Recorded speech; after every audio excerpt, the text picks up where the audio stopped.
Now we'll take a look at the, okay, good, recording started.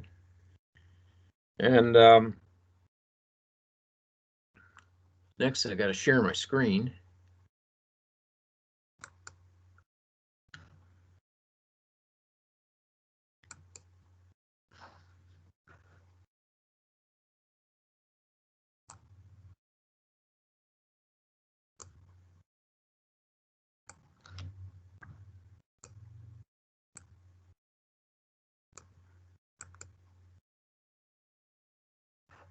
So can you guys see my screen? Yes. All right, very good.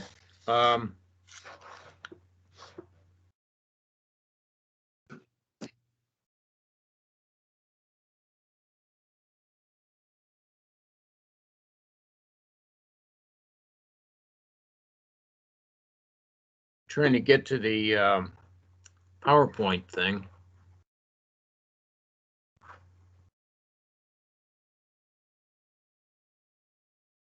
Okay, I'm going to stop this for a minute, because this ain't working the way I want it to.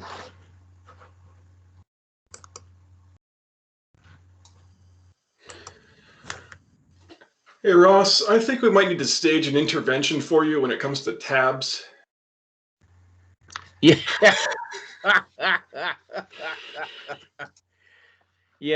Yeah. Guilty as charged, Your Honor.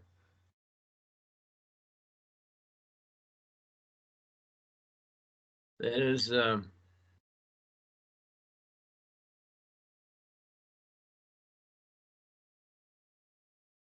doggone, I can't find my PowerPoint presentation on here.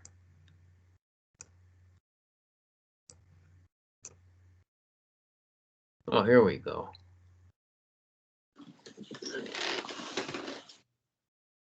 Okay, let's try this now. Can you all see this? Yes. All right, Yep. very good. So tonight I'm going to be talking about SQL Server on AWS RDS. And so a little bit about me. I've been a DBA for over 20 years. I started with SQL Server in the 6.5 days. And also work on Postgres SQL. And in fact, I've been doing quite a bit of that lately. And as well as support DB2. Prior to that, I was a developer. I'm currently a senior database administrator for the OCC. Excuse me.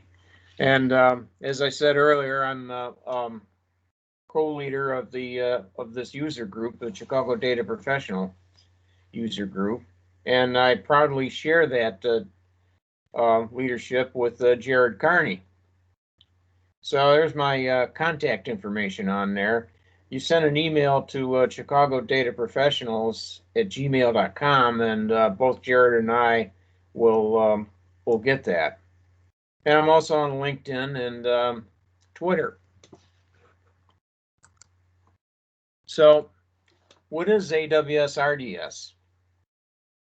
Well, it's a PaaS offering for AWS, that is a platform as a service. And it's mainly a serverless. And yes, we all know that there's a server running somewhere, but we don't have access to it, so we don't worry about patching or the DBMS releases and all that other stuff, as AWS manages that for us. And it leaves the DBA to focus on database performance, and database recovery. So as a DBA, we don't have to worry about backups. And so once we schedule and set that all up, AWS does the backing up for us. It's a kind of a set it and forget it type thing.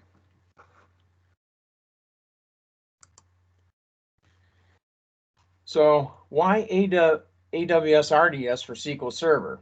Well, this isn't a sales pitch for Amazon, but maybe your cloud provider is already AWS, and you want to leverage their services for the SQL Server stuff you have, or maybe your company has done risk assessments, and they want you to look at multi-cloud. Talk more about that in a minute, but or maybe you've inherited this platform and you have to support it. But the point is that you as a DBA or a developer, for that matter, you need to know about this technology, and you need to stay current and stay relevant, and most importantly, remain employable. So that's kind of my soapbox as to why learn this. So okay, I talked a little bit about multi-cloud. Multi-cloud basically means that you've got a system that's running in the cloud, and you're running it on more than one cloud provider. Like in this example up here, I've got AWS and I've got Azure. And let's say that something should happen on, your main provider is Azure, but something happens that Azure's not available. And so you could fail over to AWS and vice versa. So it's the ultimate disaster recovery type thing, and it is expensive because you're running the same thing on two different cloud providers. In this example, I mean, there are other cloud providers. There's Google, and I don't know if Alibaba is still around or not. But at any rate, that this is kind of my crude, oversimplified example. So a few terms that before I get into this, be doing some demos here pretty soon, but a few terms. First of all, there's the VPC, or Virtual Private Cloud, and what that is that's your part of the AWS cloud. So you got this big old data center that AWS supports. The VPC is your part of that data center. S3, or that's Amazon's simple storage service.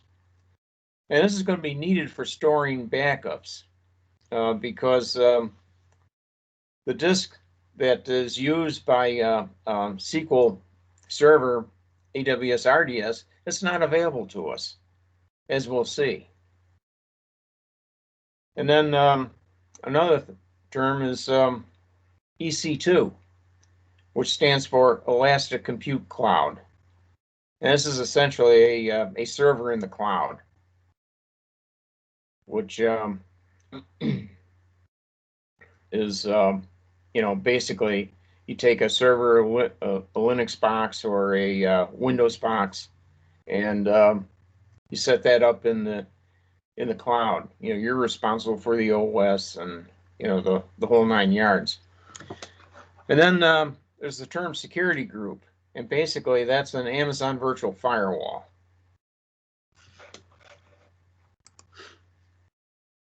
So the differences between AWS SQL Server and on-prem or on an AWS EC2 instance. Well, the first difference you'll see is that you don't get use of SA. That's that's taken from you.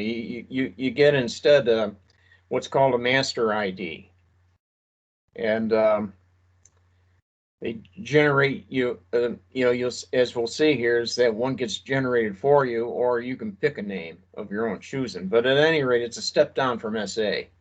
It's I guess you could say it's you end up being database owner on the each of the databases, but that's about it. You have multiple availability zones. And we'll get more into that in a minute as well. But writes are performed in multiple availability zones within a region. In each availability zone, it's in a different data center that's on a different floodplain and a different power grid. And then writes are done synchronously. So your primary data center goes down, the secondary automatically comes up. So multi-AZ, it offers availability at 99.95%, which means that you could have up to 22 minutes of downtime a month. Anyway, I've got a link there for the full details of the SLA, but there's also cross-region support available. So recovery is handled internally within RDS. You get backups of the entire instance, full-blown snapshots, and the log backups are performed every 5 minutes. So your recovery point objective is a 5-minute interval. And then point-in-time recovery. Now here's the thing, is that when you recover for a point in time, you're not recovering a single database, you're recovering the entire instance. So if you've got 3 databases there that's sitting on an RDS instance, all 3 of those databases are recovered to the same point in time. And native backups are also available, but they're full backups. Transaction log backups is not available for native backups. That's taken away from us. So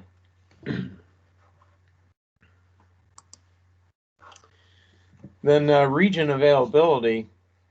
When we talk about regions, these are the various regions here. Got 2 in the east, North Virginia and Ohio, and then the west is Northern California and Oregon.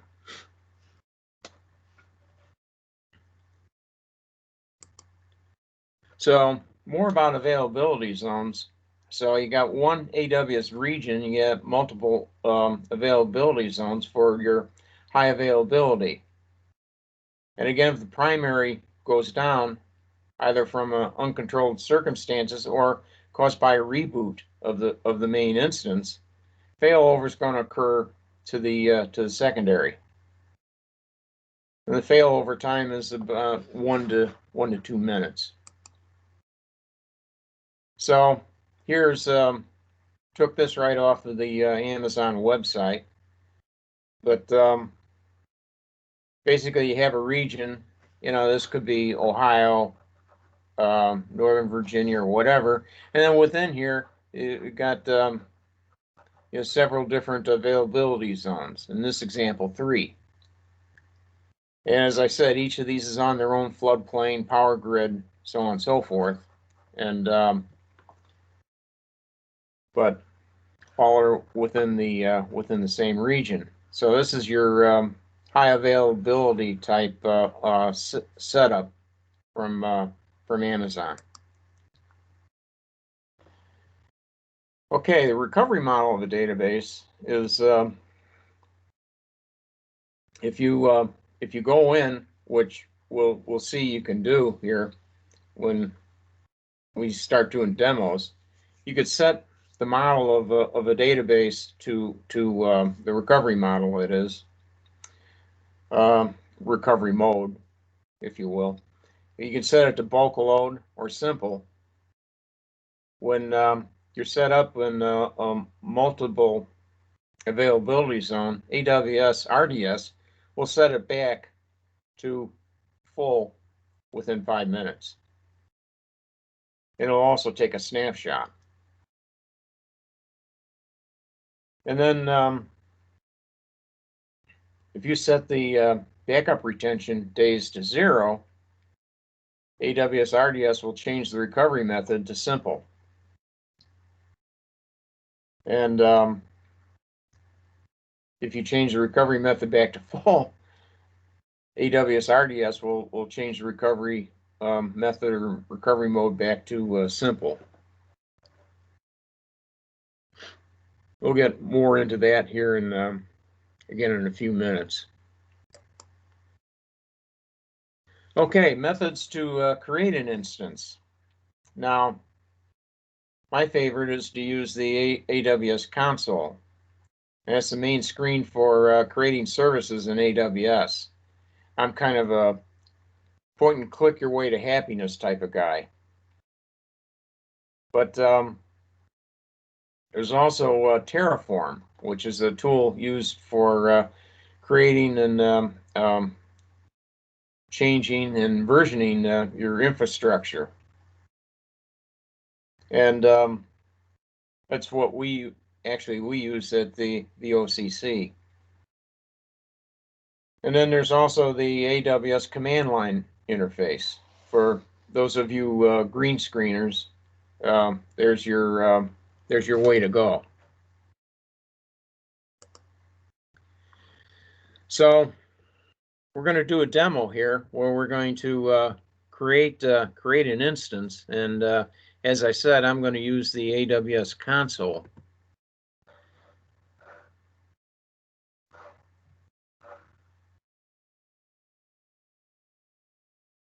So I'm going to stop presenting a minute.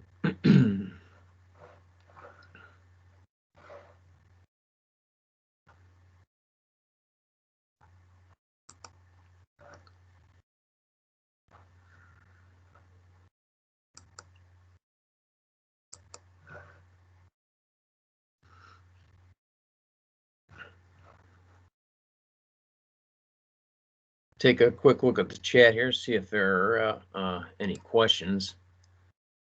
Doesn't look like it so far. Actually, we're not able to post anything into the chat. Oh, you're not? No. Huh.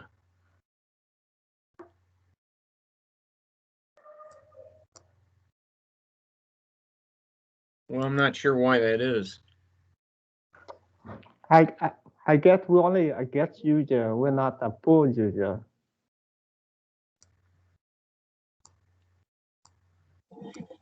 Well, tell you what. Yeah, it says chat and channel meetings is only available to team members. For goodness sake. Yeah, I'm fairly new to Microsoft Teams, so I'm not going to be much help here. So what? Tell you what, if you have any questions, sing out. Obviously, unmute your mic, but we'll continue. I do have a comment.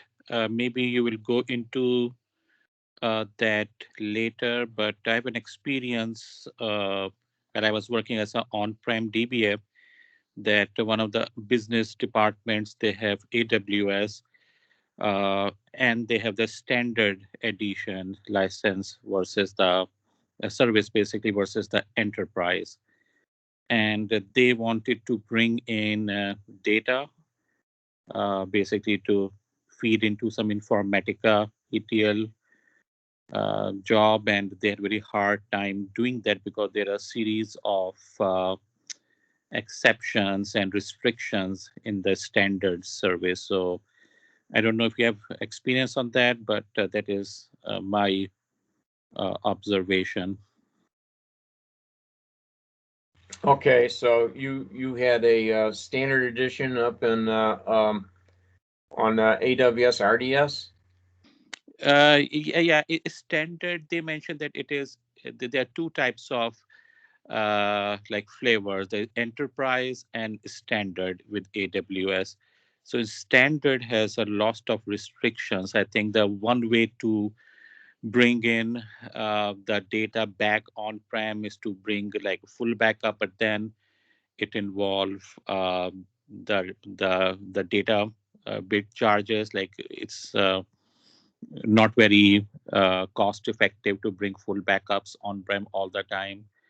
So other than that, there are a lot of restrictions unless you have the enterprise like agreement or addition with the with AWS. Yeah, it's sometimes referred to as the expensive edition. The yeah, well, I'll get into that a little bit. But I might have to get back to you with your specific question. So if you could email your question to me on at that email address, I'll get back to you with an answer. Sure. Yeah. So I'm going to go back to sharing now.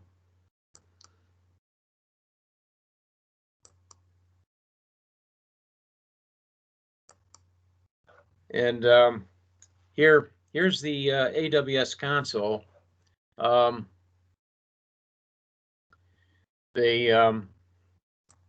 You click on here. This will take you to the home page. Can everybody see this? Yes. Yeah. Yeah. Okay. All right. Very good. Very good. The so yeah. So this is the AWS management console that I've been talking about here, and they essentially what you get on here are the services that I have recently visited, and but also you click on services, and this is everything. So the whole shooting match that AWS offers. So if I hadn't recently visited and I can't find them in here, I can whoops. I can do this and do a search, and it'll on RDS, for example, and it'll I can get to it this way. So I'm going to go to the RDS services here, and this top part is this is all about Aurora, which is MySQL and Postgres. We're not going to get into that, but here's the other resources that I have set up in Northern Virginia, and I'm going to be. This is where I'm signed on to, and this is where I have my account, and so right now I've got 2 instances set up. I'm going to create a third to show you more or less how that's done. And then like the cooking show, I'll show you all the ingredients and everything, and on how to create an instance. And then as I put that one into the oven, I'll take out the one that I already have ready for you here to do other stuff. So anyway, start out. There's an easy create that you can do that which sets up some defaults, but we'll do the standard. And no, we're not doing Amazon Aurora. We're doing SQL Server, and got our choice of editions here that had already been talked about. Yes, we're doing the for this demo we're doing the SQL Server Express edition. Why? Well, because I'm not a rich man, and yeah, I'd love to go into the standard edition or enterprise edition and all that, but that it's just too rich for my blood, as they say. So we'll go with the Express Edition. That's free, or well, in this case, it's near free. Yes, the license is free, but you know, also paying for storage costs and whatnot, and that isn't free. So we'll use SQL Server 2019, which is that build number, which is the latest and greatest. And here we give an instance identifier. There's one that's by default. This is set up as database 3, database -3, excuse me. But I can name this anything I want, as long as there isn't one like that already named. We're fine. But I'll stick with database 3. And here's where I talked about the master user. Here it the default is admin. Just like with the out-of-the-box SQL Server. Out-of-the-box SQL Server was you know, it was SA, but you could in fact rename that to whatever you want. Well, the same thing here. He gives you admin, but I could call this whatever I want. I could call this Charles Chucky English if I wanted to, but I'll just stick with admin, and for purposes of time here. And okay, there's the master password that that's already been filled in, and that's a password that I had already set up ahead of time, and is smart enough to know what that is. So yeah, I do somewhat saving passwords and on my browser. I know it's a bozo no-no, but well, what can I say? So anyway, there's the you confirm the password. Come down here, and I'm using the smallest one available. And for storage, he picks SSD storage, also known as a general purpose storage. I could choose magnetic, you know, spinning rust, but I'll stick with this. 20 gig will be more than enough. IOPS at you know, for $3,000. Well, you know, that's good enough for now. And here we enable storage auto scaling. So if we start to jump up in our usage needs, he'll automatically give us more storage. So connectivity, there's a default VPC that's available. I'm going to create a new one, and which will also create a new a subnet group. Now, the public access, normally you're going to want no, and in which case you would set up an EC2 jump host, and then RDP to that jump host, and then connect to your where you on that jump host where you would have SQL Server Management Studio installed, and then go from there. But yes, I'm gonna do something that you should never do in production, and that's allow public access. And it's in here. I'm going to create a new VPC, and I'm going to need a new security group name. So I'll just call this database 3, if I could spell, database 3 demo. And yes, I do have a preference. I want that in US East 1D. It's because that's where I have everything else. So here, for you could have Microsoft SQL Server Windows authentication available. We're not going to do this here, and but in this case, we would if we click this, what he would do would be he would create an Amazon Active Directory. But as I said, we're not going to do that here. And whoa, what did I do there? You chose provisioned IO.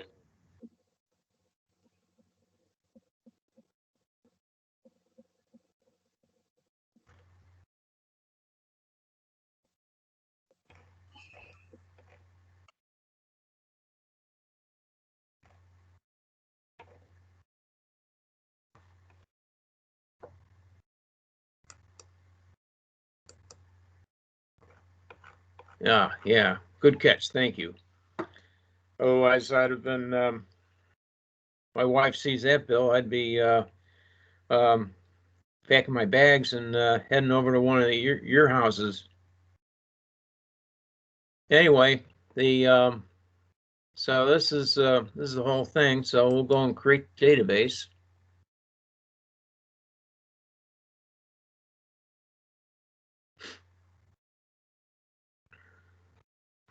And so now we see that this guy is creating. So here's the point where I take that and put that in the oven, and then I use one that's I take this one out of the oven that's already available, and we're going to go into SQL Server Management Studio.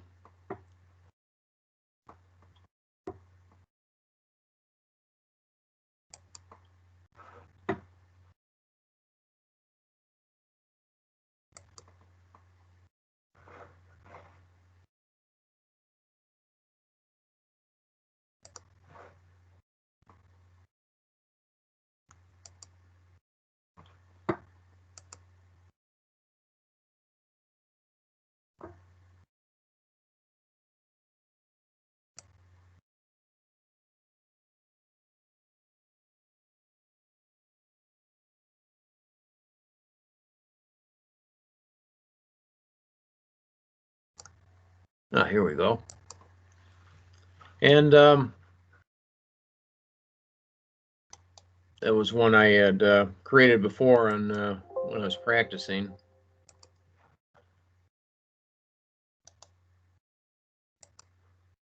Disconnect that sucker. And here's the one that I just took out of the oven, if you will. And I use the endpoint that I got off of the AWS console screen, and I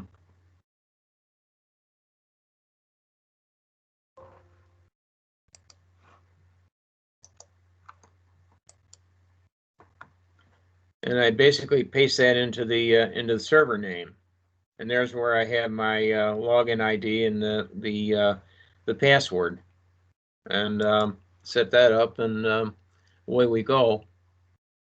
And so we take a look at this. We've got our usual master model, MSDB and TempDB, and then we also have an RDS admin database that's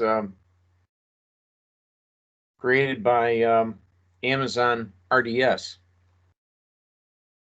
and this is the master database, if you will, for the instance.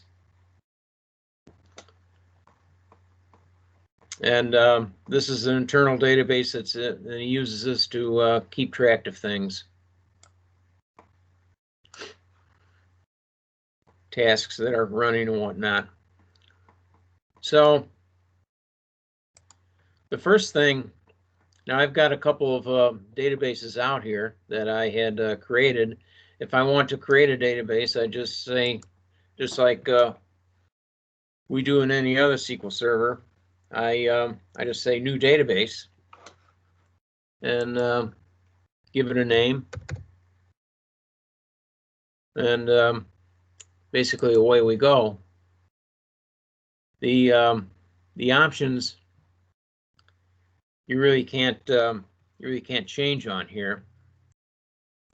They give them to you, but what you'll find is that if you try to make them something else, they'll it won't work. That's got to be done through commands for the most part. Might be able to do snapshot isolation and do that one. Let's give that a try.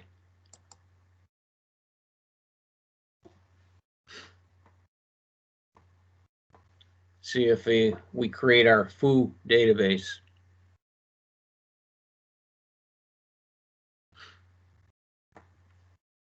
Oh, sure enough, it worked. All right.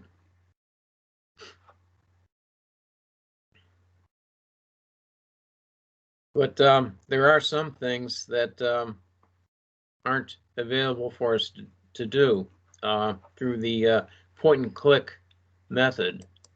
And what we're going to see is that we have some utilities prefaced by RDS sitting here in the MSDB database. And here's the list of them here. Among them is the to drop a database. You can't do it by point and clicking. You got to use the this command in a query window, which I'll show you here in a second. The other thing in the RDS admin database, there's some additional utilities that we see here for setting the configuration and doing a modify the database name. Here again, you can't point and click and rename a database.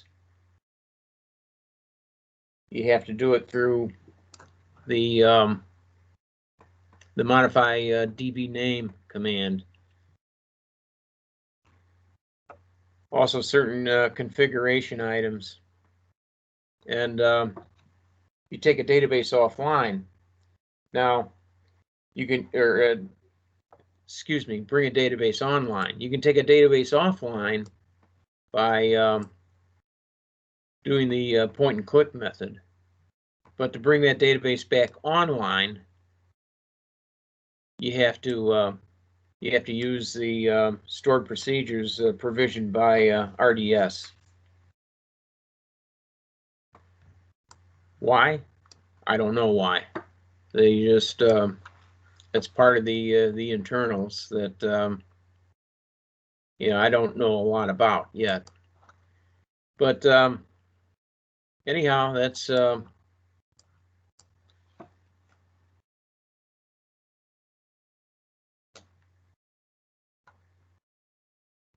so if I go and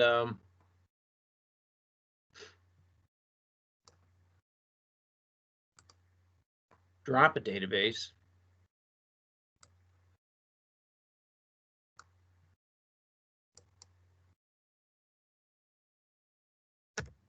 I'll drop the foo database that I've just created here. Should just be the database name. So I drop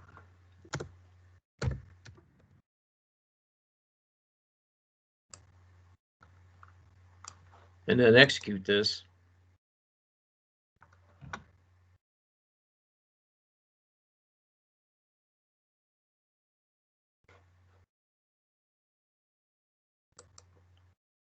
And it tells me I can't do it.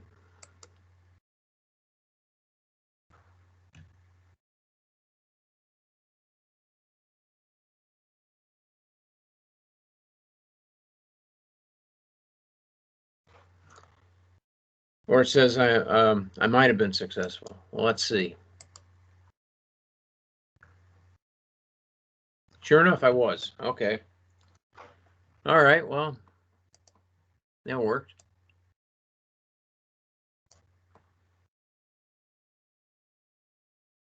So that's that. I'm going to go back to the AWS console and change screens again. Stop presenting here first.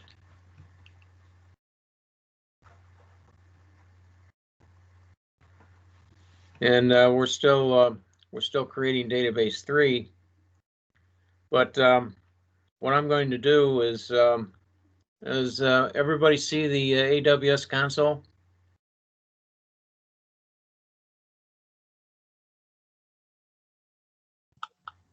Yep. Yes. Okay, very good. All right, so what I'm going to do here is I'm going to take our database 2. I'm going to do a point-in-time recovery. That's done in here through the actions on the console. I select database 2 here, and I'm going to restore to a point in time. Now I've got all kinds of snapshots and backups of this. And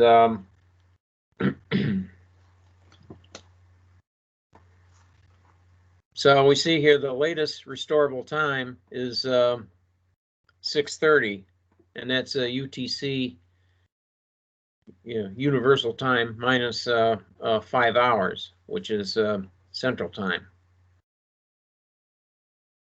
So that was a few minutes ago, but I'm going to do a custom one, and I'll do it for today. But I'll make it for, I don't know, 6 p.m. Whoops. Military time. And yeah, the source database, source DB instance is database 2. Now, when you do a recovery of a point in time recovery, you never, AWS doesn't allow you to overlay your instance. He's going to create another instance for you. So if the source database is now a train wreck, well, that's fine. He's going to leave that train wreck in place. So, and create a new one of a name that I'll give it. So I'm going to call this database 2 recovery. Whoop. There we go. And everything else I'm going to leave as default. And he'll put them in the same VPC that the source database is in, and everything else will I'll just leave as is.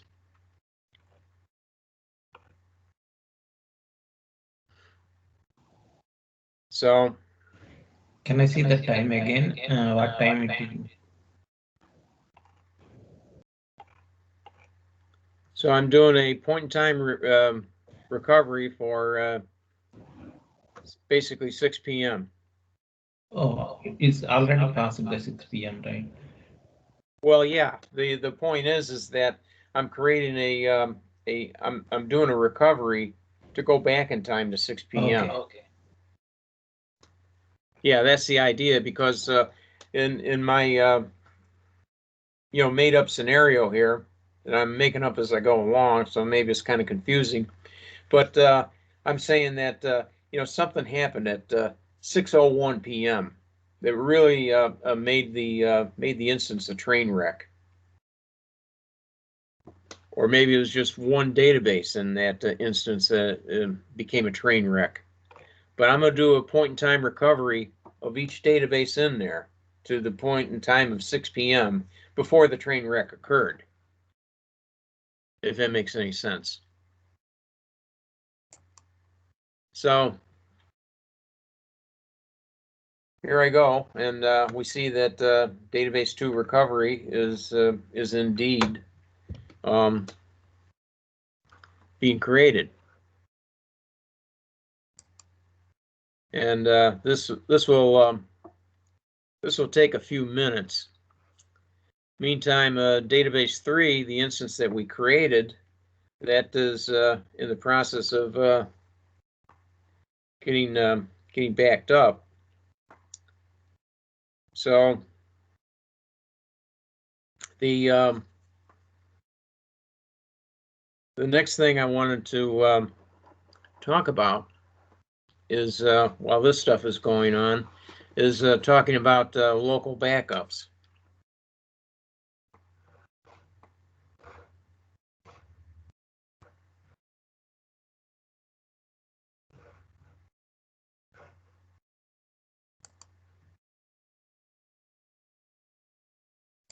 So I'll stop presenting and go back to SQL Server Management Studio.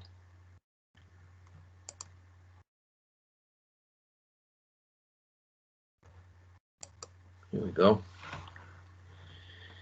And so in order to do local backups, after you create an instance, he doesn't give you that ability right out of the box. There's some things that you have to do to configure that, and I'll show you that as soon as the instance that we had created gets done creating. But for the sake of time, I'm going to do a backup of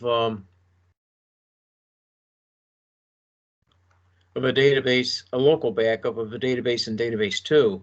Now, what this is going to do, this I'll use RDS backup database, and the reason I'm using that is that he won't, as I had said at the beginning of this, he won't let me do a native backup through the normal way.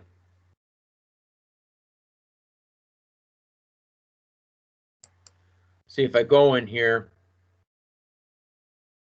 and try to do a backup. Well, okay, great. You know, I'll do that. But if I go to once I go to add, you know, say, hey, put it here. It you know, this is grayed out. Well, okay, I'll put in a name. I'll just say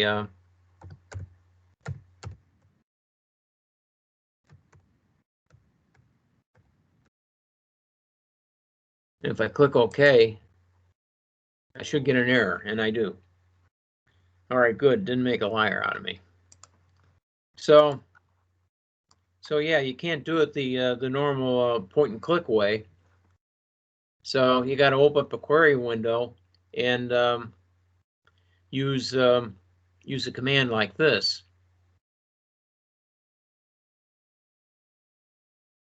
And so I'm going to do a backup of Jim Shoe Orders, my little fake company here called Jim Shoe.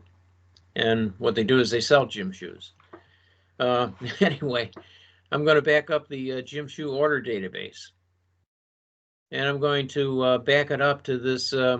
This is the name that AWS gives for the S3 bucket. And I'd done one of these earlier. And what I'm going to do is I'm going to change this to, I'll write I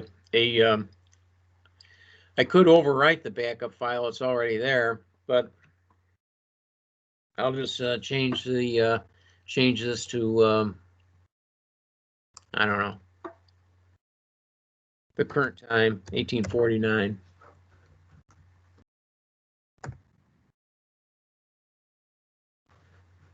And let her rip. So we can see that he says that, okay, I've created a task here and doing a backup for the database name, Jim Shoe Orders. Here's where it's going. And so now if I want to see the status of that backup, I run this command, also in MSDB, called RDS task status. And I do this as he gives me all the history of all the tasks. As you can see in the very beginning, I had some trouble. So you see the errors that I created trying to get this done. But I could also just say that I want to see the task status for task 10 by putting a 10 in there, and then it'll just give me that one.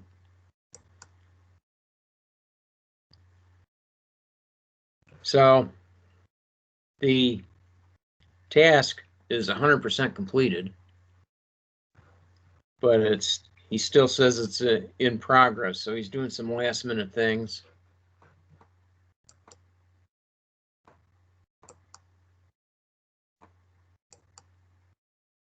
And now we see it's successful. So, okay, we've successfully done a native backup. It's a full backup, and it's sitting out in this this S3 bucket. So, why don't we go take a look at that?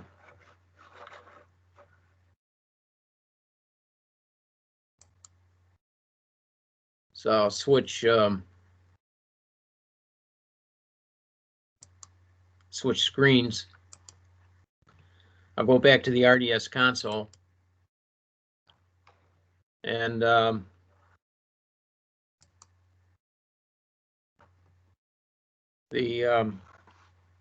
database 3 that we created is now available.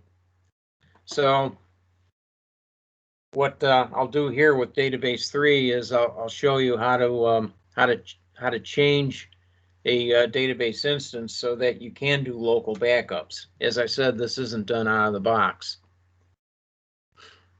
So we go here, we go to the and select this.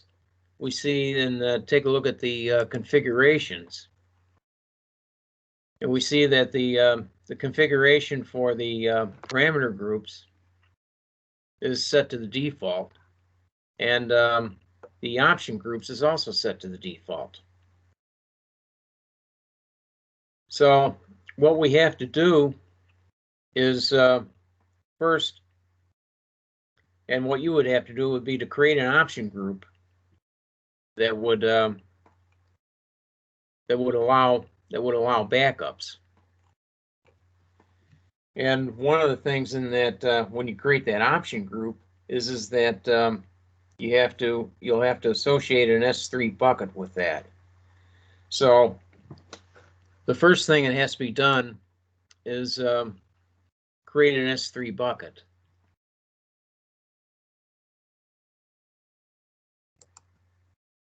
So if I go through here, here's one of the services that I've recently been here. So we'll go there, and there's the bucket where I just did the backup in, and we see that there's the backup that I just created. But what I want to do is to show you is how to create an S3 bucket from scratch. So what I'm going to do is I'll create a bucket called S3 DB3, and Yeah, the same region in Northern Virginia. And here I have an option where I can copy settings from an existing bucket. Well, I'm not going to do that. I'm going to do this from scratch. I leave the block access settings as default. And bucket versioning, this is where if I enabled this, I could create you know, +1s of the same data set name within a bucket. But I'm just going to leave that as disabled. Add a tag that so I could associate names with this bucket. That's used mainly for cost control. And again, I'm going to do another bozo no-no here. Is I'm going to leave encryption disabled. But normally you would want to enable encryption.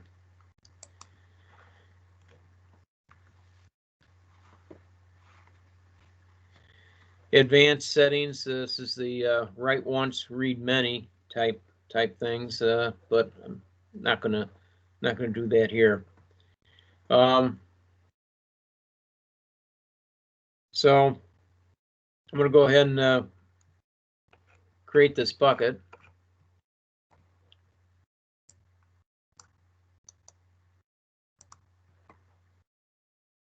Copy that that name into my clipboard.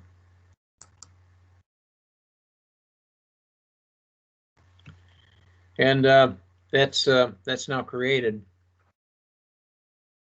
So now let's go back into RDS bill.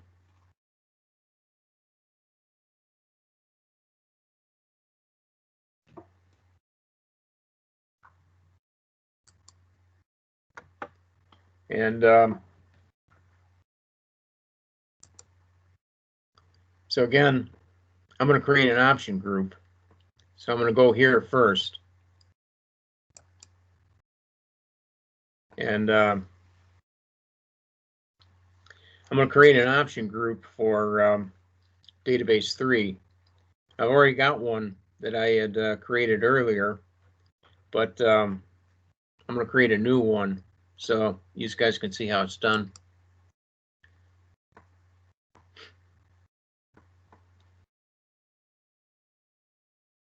Sorry, it's running a little long. So we'll do a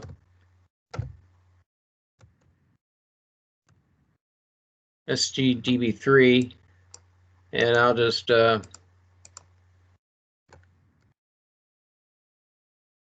copy and paste the same thing there. And storage engine is Express Edition. And the version we want, I believe, is 15.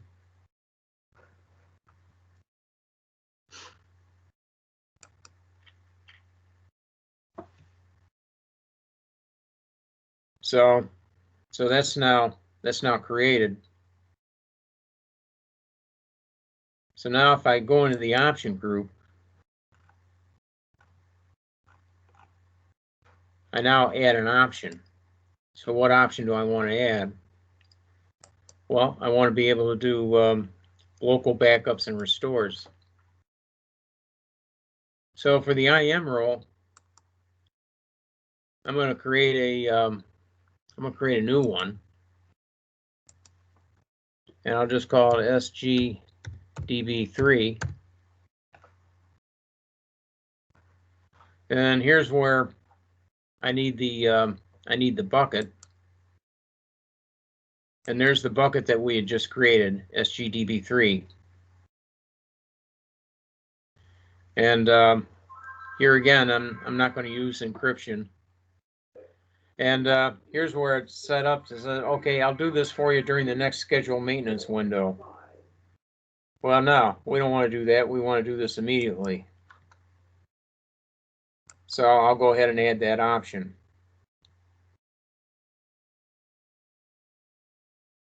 So I had created an option group, and then in that option group, I went in and added the SQL Server Backup Restore.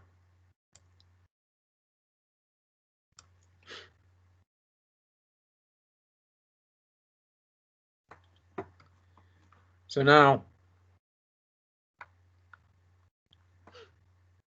we'll go back into our databases,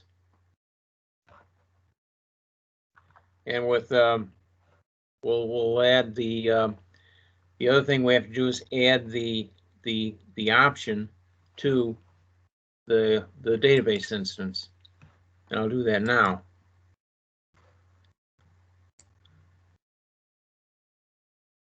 So here we go into configuration, and we have the default option group. I'm going to modify it.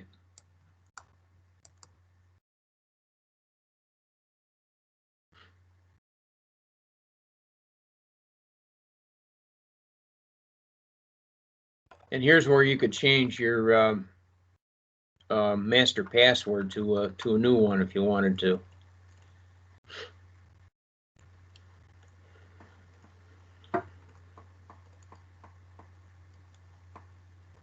So here's the default option group, and I want to change this to use the SGDB3. And so I'll go and I'll continue. And again, do I want to apply during the next scheduled maintenance window? No, I want to do it immediately. I believe there's a slight outage to get this done.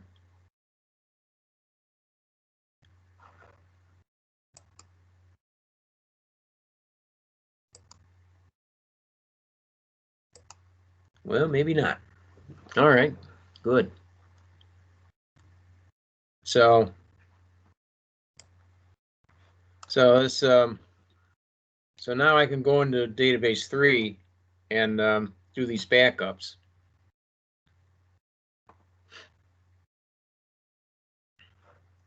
So I'll go back because I've forgotten the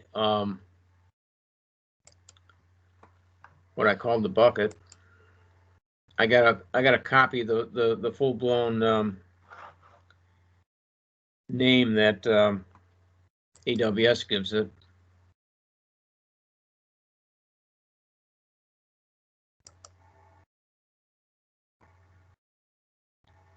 So I'll do that here.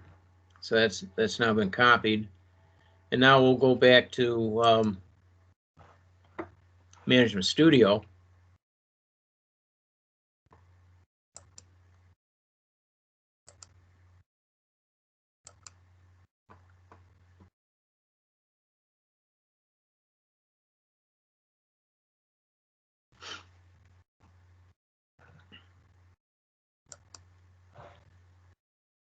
No rats, I forgot.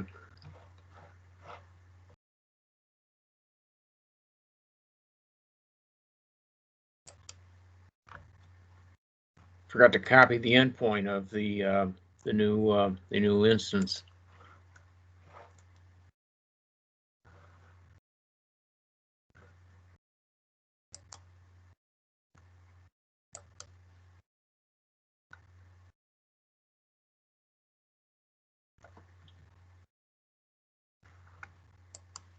I'm going to do that off camera here for a minute, because I showed you all how to so copy that, and then I'll just go ahead and register this guy.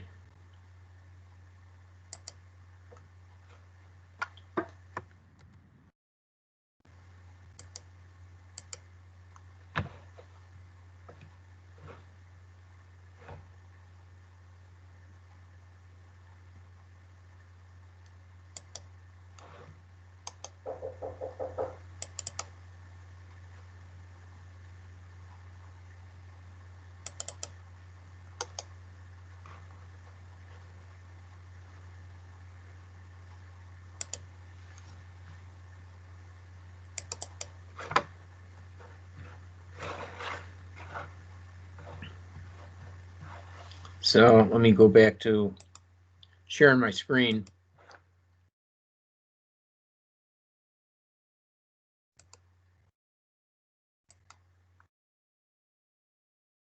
Sorry about that. This is rather awkward. So anyway, here's my database 3 that I had I created, and so here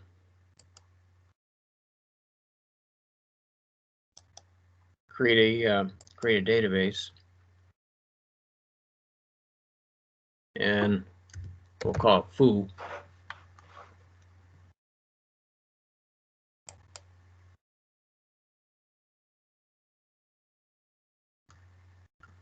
And so I've created food, so now I'm gonna back them up.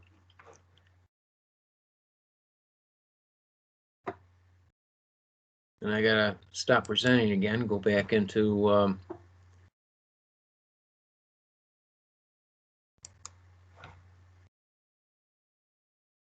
my console, go into the S3, and copy the bucket name, the internal name that Amazon gives.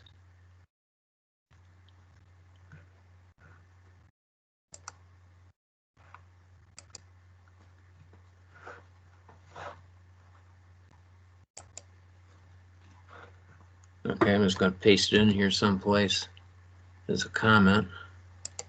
I'll go back and share my screen.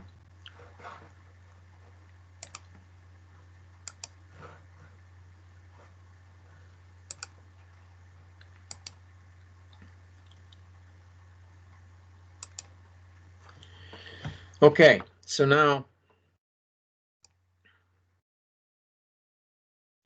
here again, I'll just copy this to here, and I'll replace the ARN with what I've got up here in the comments.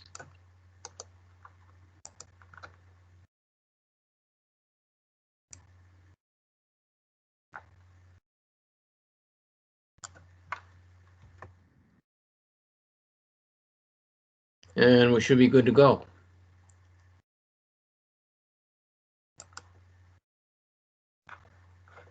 Whoops. It's an MSDB.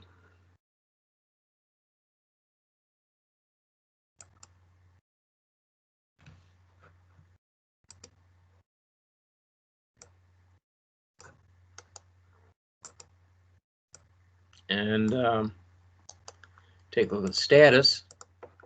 And if I've done my work well,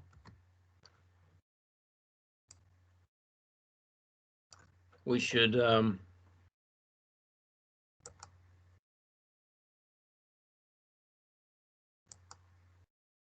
see this guy complete. And he is 100% completed.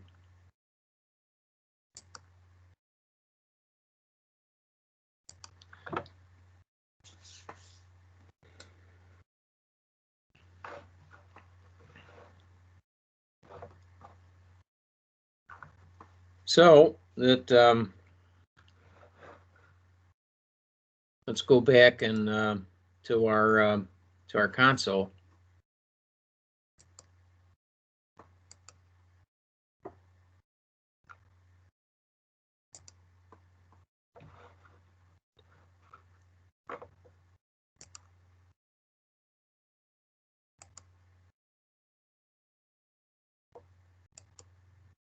And there we see the backup.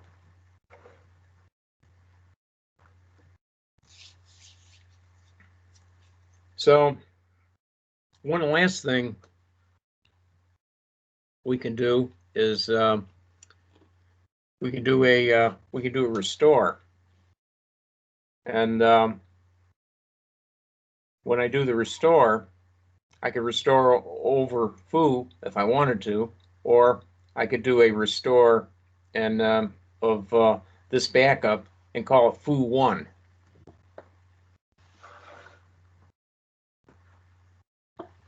And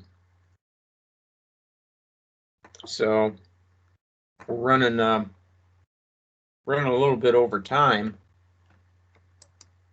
So, but I'll stop if there and pause for questions if anybody has them. Otherwise, I'll go ahead and right quick do a restore and show you how that works. So where is your SQL Server Management Studio running from? Well, the Management Studio is running from my laptop. Okay. Now I'm able to connect because I've basically said that, hey, I'm allowing access to the public of my SQL Server instance. Now you would never really want to do that in a real life environment. In fact, you know, your security department, I'm sure, would frown upon this. Generally what we do is that in our sandbox environments, we'll create a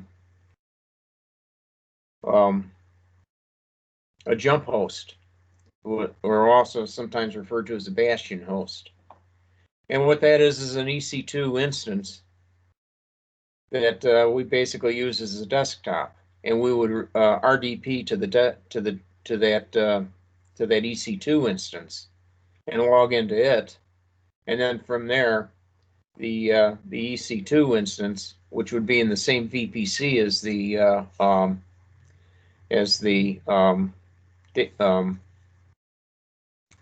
RDS instance, and connect to it.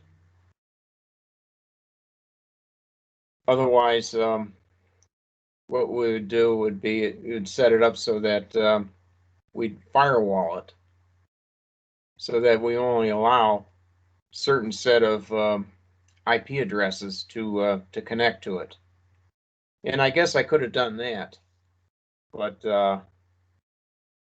it's I didn't want to mess around with that because when I do a demo, those things just never work for me, and end up spinning my wheels. I'm basically when this session is over with, I'm gonna destroy it anyway, so it doesn't really matter. But this is one of those things where I suggest that you do as I say, not as I do here.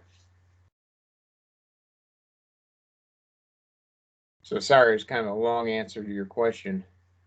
Thanks. No, it was helpful. You're welcome. You're welcome.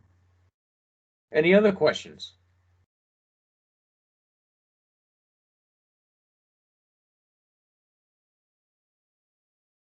Okay, that said, I'm going to go into Management Studio.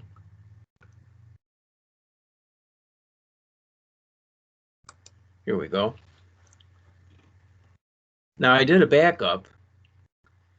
Now to do a restore, excuse me.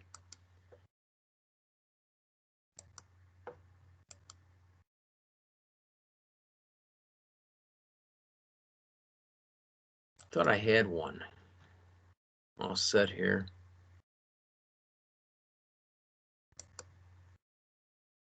It doesn't look like it. All right, well, we'll just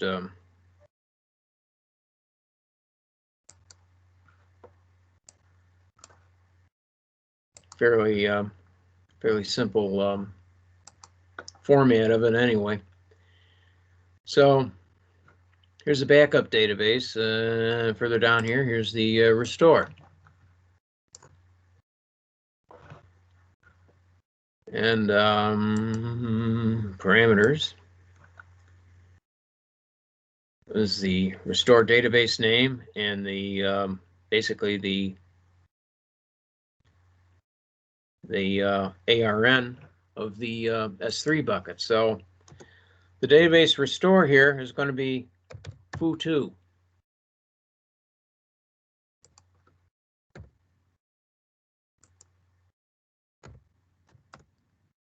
And the ARN is basically going to be this this guy here, the guy that I just backed up.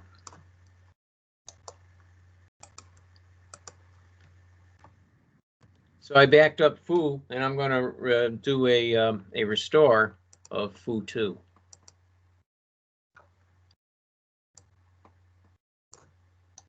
So we see that it's been created. Now I'll take a look at the status.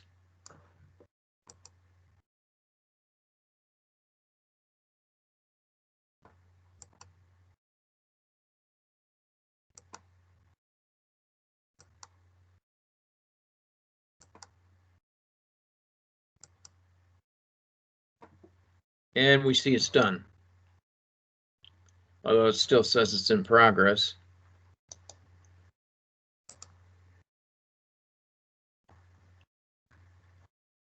And there we do see that foo2 has been created. Of course, I didn't have any tables on them or anything, but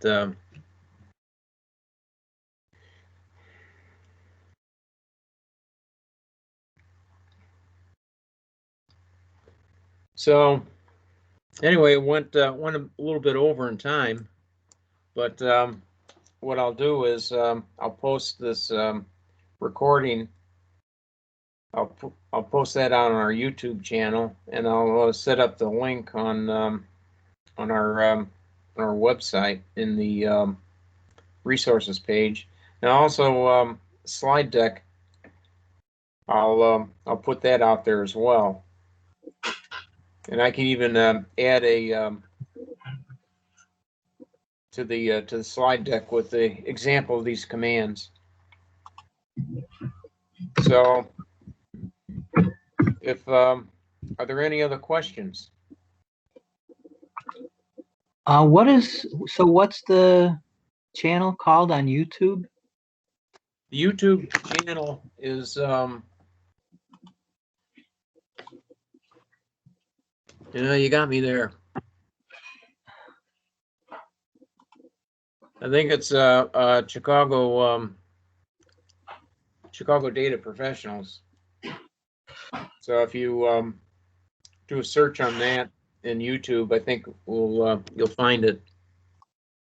But what I do is I take the link of the recording that's on that channel, and I'll post it on our website under resources. So, by the way, I found your last few months of recordings, but they were under Chicago SQL Server User Group on YouTube. Okay, all right. We didn't change the name of the YouTube channel. We used to be called Chicago SQL Server Users Group, and then after PASS went away, and then we joined the Azure community. We changed the name of the user group to Chicago Data Professionals, because the industry is it's more than just SQL Server. Azure is a lot more. But was that a question?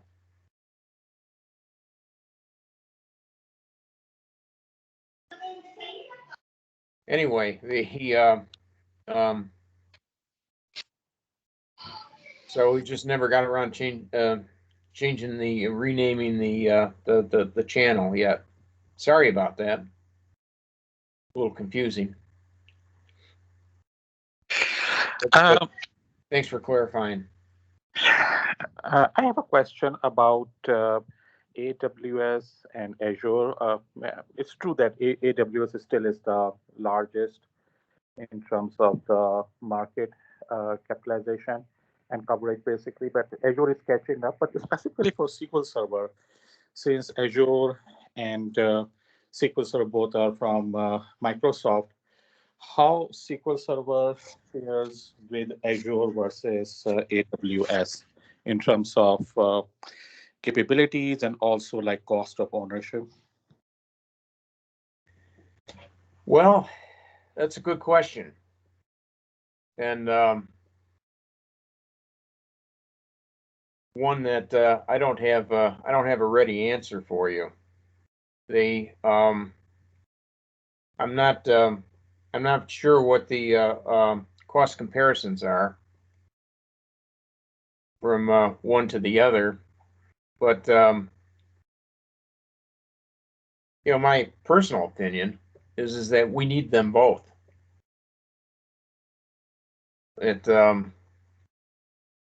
You don't want to put all your eggs in one cloud basket, and because there are full-scale outages sometimes, and in one cloud or another, and yeah, we have automation and all that. You plan for all these things, being on different floodplains, different regions, this and that and the other thing. But the bottom line is that these everything's run by human beings, and we are, we have flaws. We're not perfect. And so, my opinion, we need more than one cloud.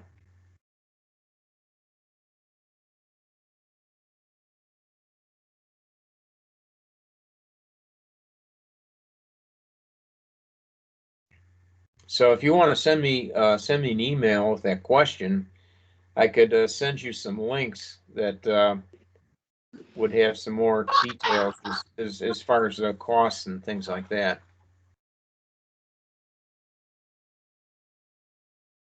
Okay, thank you. You're welcome.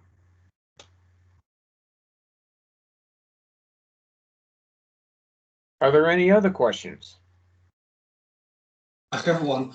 I just wonder, if you restore a database, could you overwrite the old one? It did. I didn't catch the whole question. Is it possible to restore a database and replace it with a new one? Not create a new one, but replace it. Oh, replace it? Sure. I could restore over foo. You do that real easily. I'll do that now.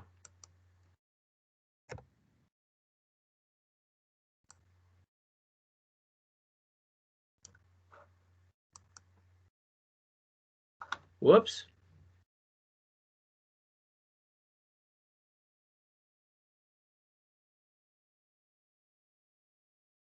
I guess not.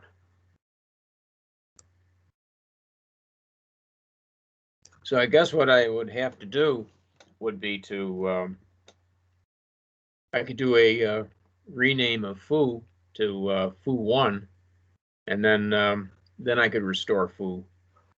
But no, that's a great question. So you cannot restore over an existing database. RDS will not let you.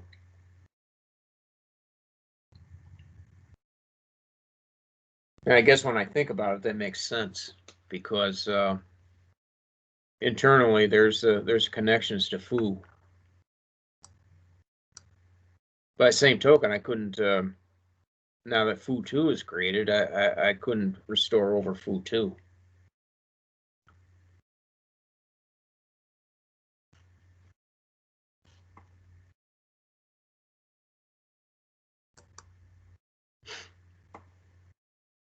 So I wonder if there is a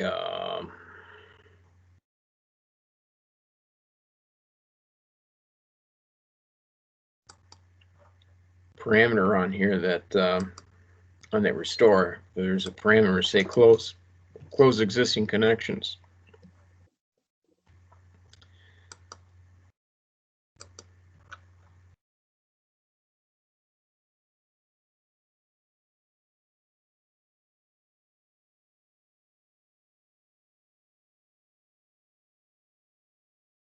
No, maybe under type. I'll have to research that a little bit more.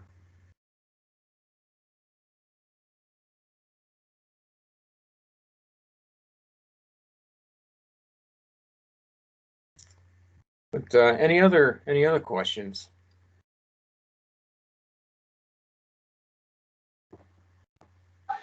I think that what they are doing makes sense because in my 25 years as DBA, it's I would say very rare that I would have restored a large enterprise production database over itself, and most of the time it's as part of it, and usually we like restore it in test and then extract that information and then replace that. So I think it's a good, I would say, safety feature just in case someone realize afterwards that, oops, we restored on production and there was some useful data besides what we are trying to restore. Well, yeah, that's where you'd end up calling into play the instance.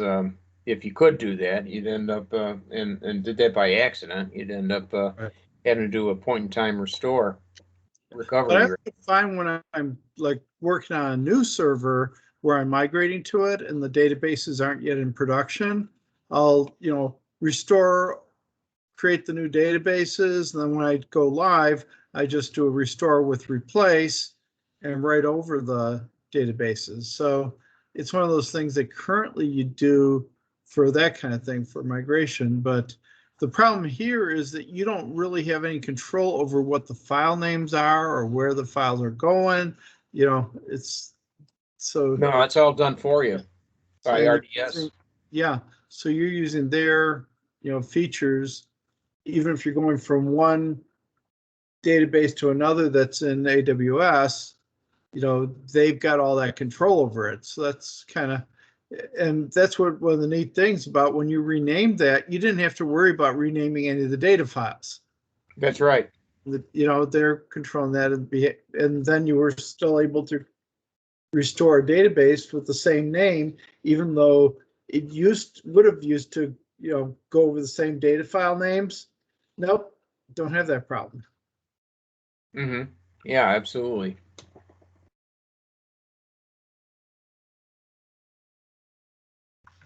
And I suppose we could do that here if we wanted to restore under the name foo. We could rename foo to foo_old, and then we would be free to rename or not rename, but restore foo. So yeah, absolutely correct.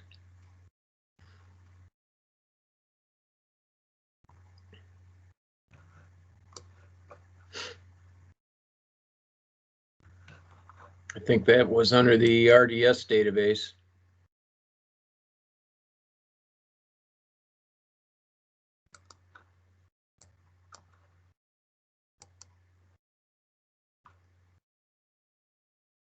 Yeah, modify DB name. So we do a modify DB name, put that on a new line, and we're basically saying rename foo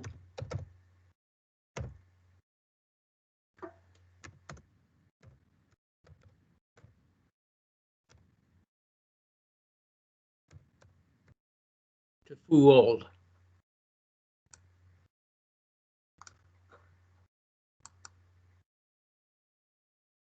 Yeah, dadgummit. I'll do it this way.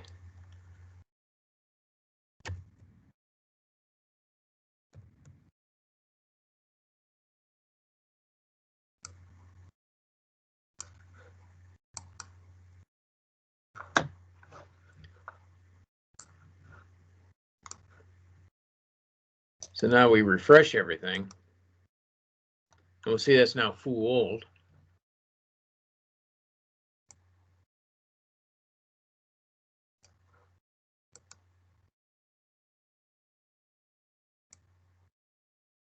And so now I can restore a new foo, if you will.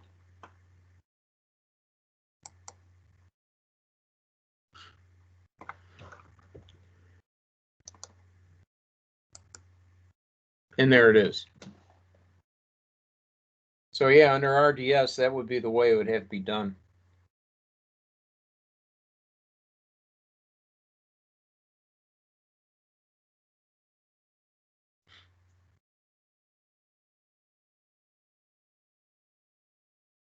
So are there any other questions?